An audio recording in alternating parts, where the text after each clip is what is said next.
وعلیکم السلام ورحمۃ اللہ وبرکاتہ۔ آپ نے مسند ابی داؤد الطیالسی کی ایک روایت بھیجی کہ جس میں ذکر ہے کہ متعۃ النساء جو ہے رسول اللہ صلی اللہ علیہ وسلم کے زمانے میں جائز تھا۔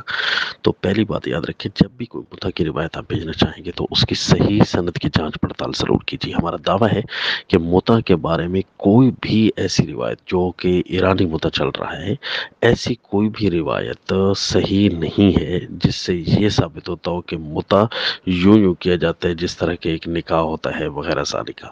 نمبر ایک، لہذا کوئی بھی روایت بھیجنے سے پہلے یہ آپ کی ذمہ داری ضرور بنے گی کہ اس کی جانچ پڑتال ضرور کروائی۔ کوئی بھی روایت صحیح نہیں ہے اس موضوع پر کہ اس ڈیزائن سے متع رائج تھا۔ اور نمبر دو بات کہ جہاں متع کا لفظ آ جائے وہاں سے ضروری نہیں کہ یہ مخصوص قسم کا زنا مراد ہو، بلکہ متع سے مراد وہ متعلقہ عورت کو جو کپڑے وغیرہ دیے جاتے ہیں، تحفہ دیا جاتا ہے، وہ بھی متع کے لفظ سے ہوتا ہے۔ اور تیسری بات کہ یہ جو روایت ہے اس میں متعۃ الحج کا لفظ ہے یا فقط متع کا لفظ ہے یا متعۃ النساء کا لفظ ہے۔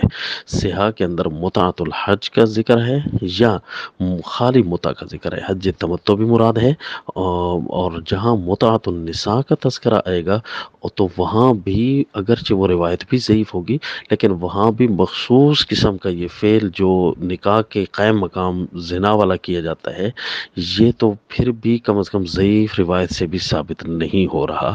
اس سے بھی متعۃ النساء سے کپڑے اور تحفہ بھی تو مراد ہو سکتا ہے، لہٰذا یہ سند تو سرے سے صحیح نہیں، غیر صحیح کی روایتیں ہیں۔ السلام۔